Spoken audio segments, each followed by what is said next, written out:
प्रिय छात्रों, खंड क का पाठ 1 अब शुरू करेंगे। इस पाठ का नाम है तर्क वाक्य और उसका वर्गीकरण।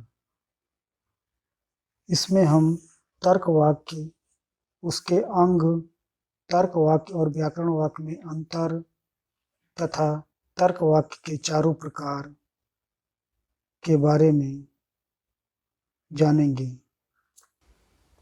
इस पाठ का पहला प्रश्न होगा, तर्क वाक्य क्या है? तर्क वाक्य के विभिन्न अंगों का वर्णन कीजिए। तर्क वाक्य क्या है? जब दो संज्ञा पद उद्देश्य और विधेय के रूप में संबंधित होते हैं तो उनके संबंध का कथन तर्क वाक्य कहलाता है। जैसे सभी मनुष्य प्राणी हैं।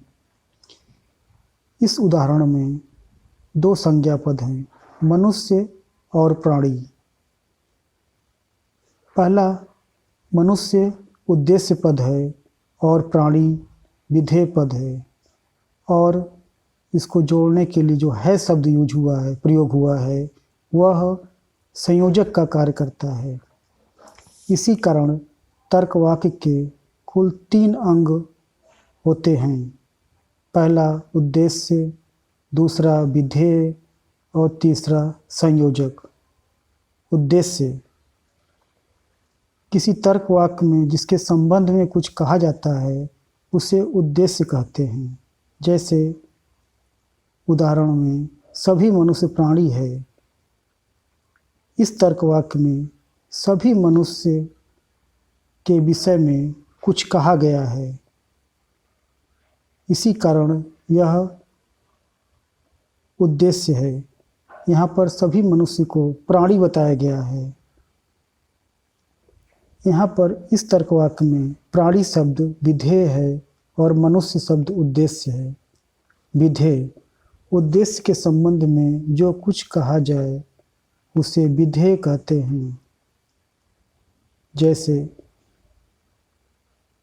इस उदाहरण में प्राणी विधेय पद है क्योंकि यहाँ उद्देश्य मनुष्य के संबंध में कुछ कहा गया है। और सबसे अंत में संयोजक होता है जो तर्क वाक्य में उद्देश्य और विधेय के बीच है या नहीं के रूप में संबंध स्थापित करता है।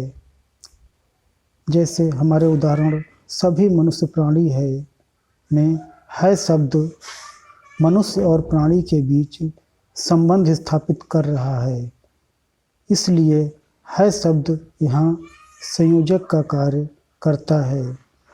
हिंदी में या उर्दू में संयोजक 2 प्रकार के होते हैं, है और नहीं है, किंतु अंग्रेजी में कुल 6 संयोजक प्रयोग किए जाते हैं।